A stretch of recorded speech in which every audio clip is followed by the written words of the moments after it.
Welcome, knife lovers. It's morning. You can probably tell by the orange juice. I start my day with a glass of OJ. Tasty stuff. It's morning. I actually got up for another shoot, so I figured why not keep the show rolling. I had said in the past that I was going to do a show on my knives. Used to be a chef, so I am a knife man. One would say, yeah, almost an unhealthy relationship with knives. Not in that way, not what you're thinking, but just, I really like them, really like knives.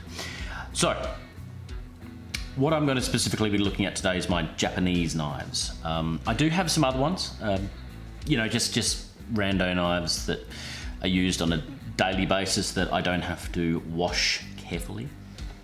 But to be honest, I don't use them that much. I prefer to use my Japanese ones. I don't mind taking a little bit of extra time to wash them because they're just so good, so good. So I'll sort of explain why Japanese steel is so good while I process. But to start with, let's just start off with a very, very simple one. This is probably the knife I use, probably second most, I'd say. I keep them all in the boxes. I'm a bit pretentious like that. Plus, I just like the boxes. I think they're really cool. They give me a feel like Harry Potter, the wand scene with the, it's like you open it up and it's like, all right. This is just a paring knife. Every chef must have one. Every cook, every kitchen should have one. It's an 80 mil. Glad I've got the measurements on there. Very, very handy. All my knives, by the way, come from the same store in Kappabashi Street in Tokyo. It's terrible. I didn't look it up before I started doing this. That was a bit silly. It's the Continental, it'll come to Commercial, which is just, there's sort of two stores, but it's down off this little side street off Kappabashi, and it's really good. There's been the same two blokes in there both times that I've gone in, which was probably about a year apart. And yeah, they're good. They talk to you if you want to talk to them. They don't, try to force opinions or anything like that, which I think is important looking at knives. And there's a lot of knives in there. There's a couple of really good knife places on Kappabashi, but this one for me is my favorite. And as I said, it's the only one I've purchased from. So, paring knife. It's nice, wood handle, feels good. The reason I got this and the next knife I'm going to show is that I originally bought some Japanese knives, like the shape and the steel, but you do have to be super careful with them. Not just because you might cut yourself. I mean, these are sharp as too, but it's more because two of the knives I'm going to show you are high carbon. You really have to be careful with moisture and things like that. So basically, as soon as you use them, you've got to wash those suckers, or else they're going to not corrode, but they're going to get a bit of, pre-rust on there, which doesn't look very good, and it's not the easiest thing to get off without really getting stuck into the knife, which unfortunately happened to me, and I'll show you that one. It's not that bad, but anything is bad as far as I'm concerned. So anyway, this is a really good one. It's, you use it for, cutting apples or small things. Lots of reasons to use it. There's a lot of control with this knife. You can actually, one thing I really use it for is my daughter eats a lot of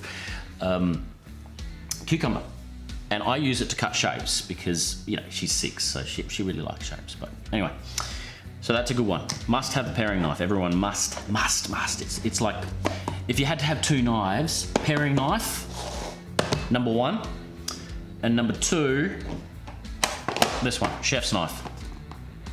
It's another cool box, isn't it? Yeah.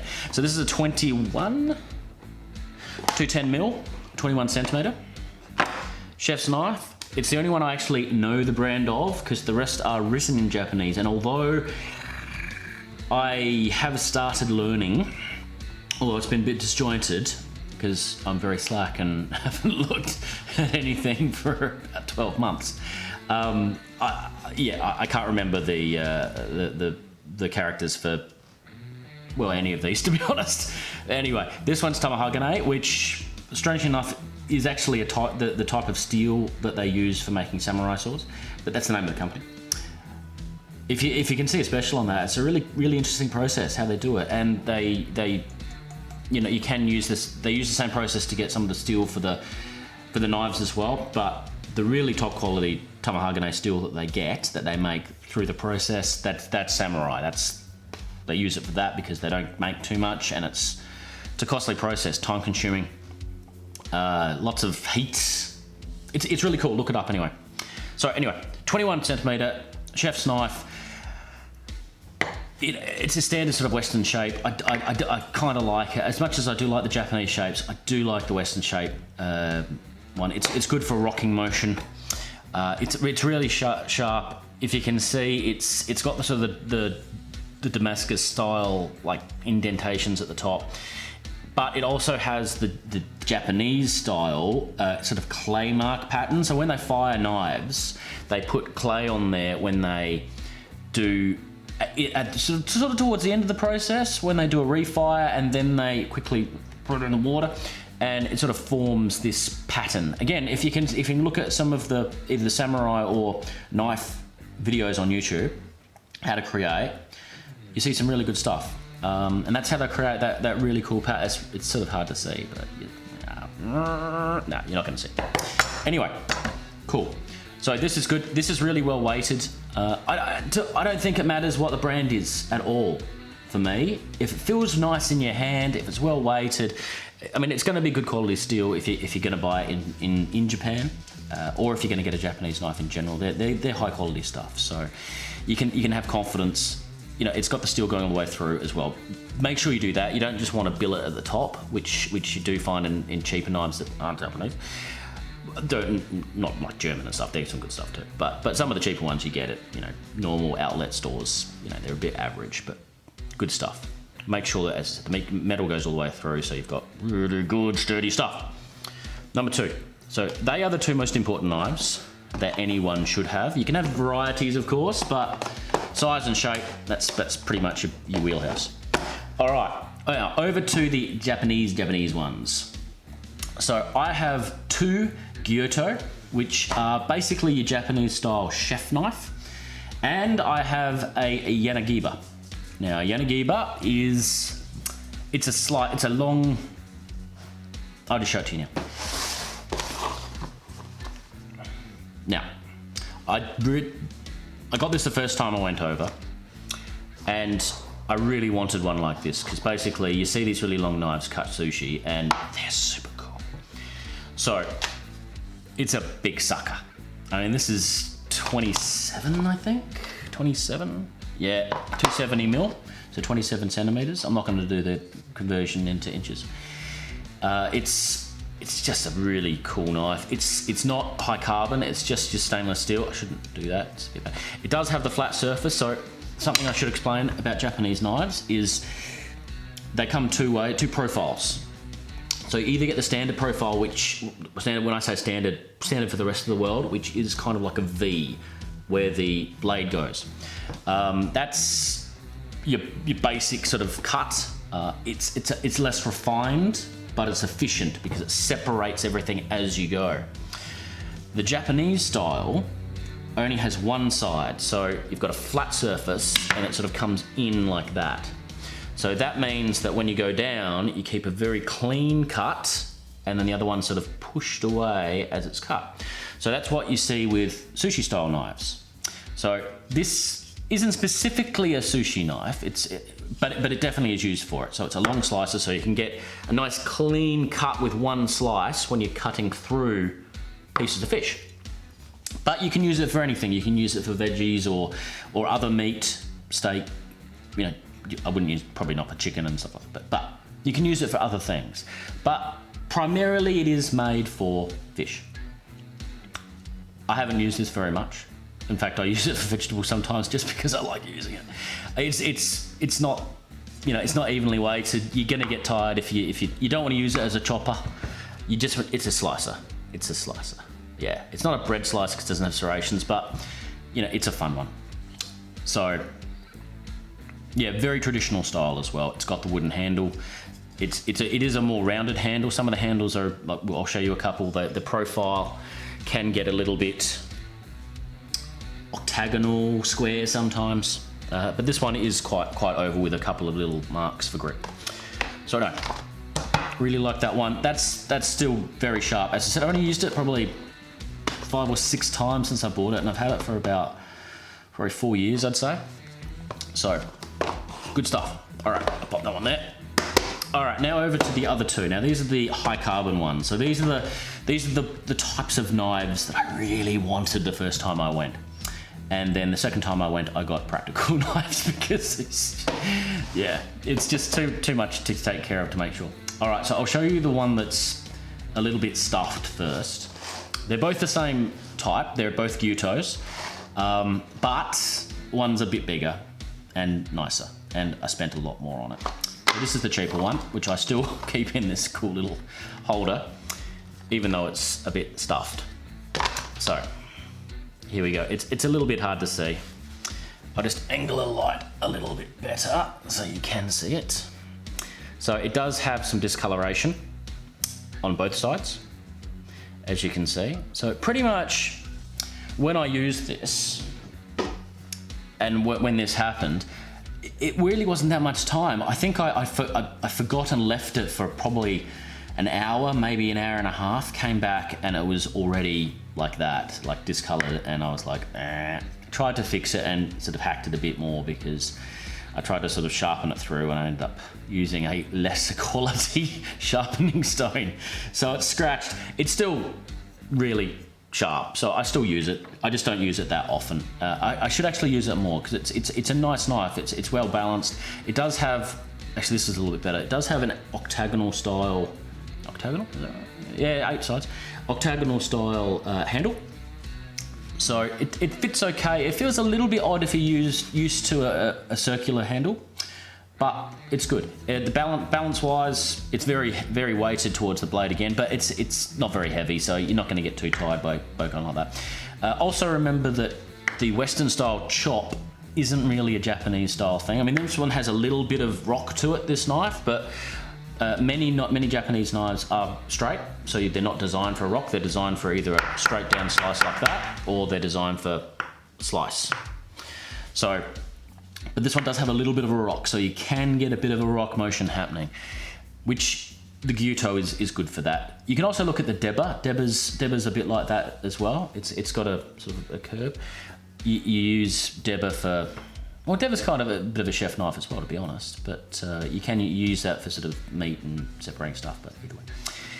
So anyway, this one is, how big is it? Sorry, I didn't say that. Don't tell I've taken it off. Oh, that is, I don't know. It's smaller. I'd say, looking at it, it's probably around about 10 centimeters. That's a guess, but I think I'm pretty accurate. But either way, that one's all right. I'm just gonna leave that one here. And we'll put the box away. That's a nice box, I must say. Gold, crisscross pattern, that's a bit sexy, isn't it? That's a bit sexy. And it's kind of the whole experience getting these Japanese knives. I mean, you buy one from a store and, I mean, yeah, some of them come in boxes and all that, but they've got, you know, English writing. Well, that's not really cool. And the other ones, they come in sort of vacuum pack, and that's a bit, it doesn't really feel like you're getting a premium, you know. All right.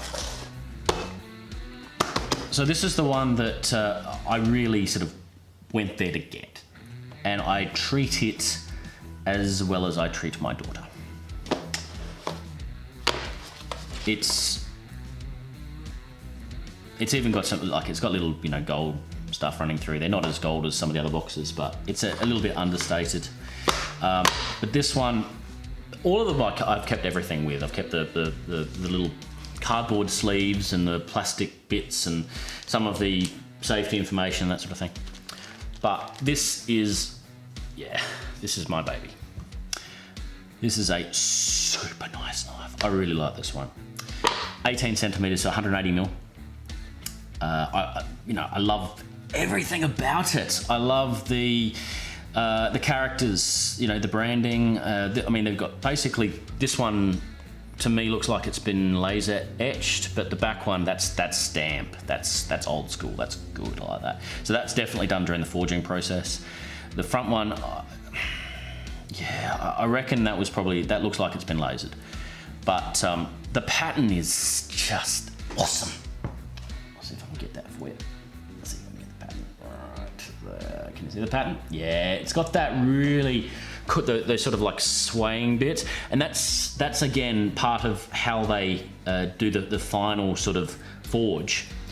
They layer the clay or the sort of, it's a mixed sort of material, but clay based. They sort of mix it on so that it blocks off some of the heat, so that when they heat it for the last time, bring it out and then chill, these cool wavy lines are sort of formed. And this one's good. It almost looks like it's a wood grain, the way that it's done. Oh, that's a good angle. I like that. Yep, might be a bit too bright even. And then of course you can see down the bottom the different knife marks. So probably a good time to talk about why Japanese steel is so amazing, or high carbon is so amazing. Basically, it's a harder metal. It's harder as in it will hold its sharpness longer than one that's just stainless steel or a sort of standard blade. It's to do with the percentage of sort of metal in there, you know, carbon, and the percentage of alloy that's sort of involved. But yeah, they're just so nice. So nice. As I said, you do need to take care of these ones. You need to wash them as soon as you use them. I actually sort of oil these as well. I tend to put a little bit of, you know, vegetable oil or something like that after I wash them, just to make sure that no moisture gets on top and it's wicking, one would say. This one is also again octagonal handle, which it's okay. I'm not used to it. I don't use this as much as I should, because I treat it like, you know, that room in your parents' place that they don't like you going into because it's their special room, which, you know, which I've always never understood. If you've got the nicest room in the house, why don't you want to use it all the time? But it's a bit like that. So I treat this like the nicest room in your parents' house. So I don't use it too often, but it is so sharp. It's so good. Yeah, everything about it. It's traditional. It's great looking. It's wicked. So when I eventually go back, which I will after, you know, coronavirus lifts, or they somehow have confidence in these inoculations and shots that they're doing, I will get another knife or two. I'll probably get a cleaver next time. I meant to get a cleaver last time, and I ended up with the chef knife and the pairing. So yeah, I'll probably get that. I'll just line these up while we're here. So I'll probably get one of them next time. I did actually mean to get a bread knife last time I went as well, but I ended up thinking, is there a point? I mean, it's serrated. You don't really need, you know, super high steel or anything. So I ended up just buying this one. This is a Cuisinart one that I use for ice. I don't use for bread. I'm a bit weird like that. Yeah. But I don't know anybody who's either a chef or been a chef or just, you know, an addicted cook who isn't into knives. They're fantastic things. They're so good. And there are other places in Japan, not just if and when you get to Japan. It's not just Kappabashi Street where they have all the knives. I mean, that's sort of the most well known because it's the kitchen street in Tokyo. And it's a great place. It's fantastic. I spend the whole day there every time I go. But there's knife shops around Skiji. Well, it was Skiji. There's still knife shops at Skiji, but I'm assuming there's probably some knife shops where the new fish market is. I haven't seen it yet because I haven't been able to get there. There's knife shops all over. There's even just sort of near Kyoto is one of the knife towns, which starts on the S. Can't remember the name of it, but there's a few places you can go straight to the manufacturer. Or you can get them all online now, but I think you really need to go to the store. You need to go to the store to feel them because these knives you're going to be using a lot. I mean, I use them a lot. I cook a lot, and I prepare, you know, all the meals at home, and I use them a lot. So if I had a knife that was not balanced for me or didn't feel nice in the hand, I mean, this chef knife, I spent a long time picking this one and that one. These two in particular, I spent a long time picking. This one was actually an afterthought, but I'm glad I got it. But everything about this knife I love. It's the weight is fantastic. The balance is fantastic. The grip itself feels good. It even looks good. And I know it means nothing to the function, but just to have something that looks good makes you feel good about chopping and that sort of thing. So that's it. That's all I've got for the moment. Knives. They're great. Fantastic stuff. Even if you're not into cooking, knives are great. They're just great. Yeah, feel free to post if you've got your own collection, or if you're starting a collection, or if you've got one that is your favorite. And check out some other knife videos as well. I mean, yes, I am the authority, but there's lots out there that are really good. There's some really good YouTube videos on knives. All right, and get some ideas, and even if they have other recommendations for stores, I mean, don't take my word for it. I mean, the commercial's fantastic, but there's lots of other really, really good knife manufacturers, and well, they're not knife stores around the place. So shop around, enjoy, get into the knives. Yeah. YouBroed. See you next time.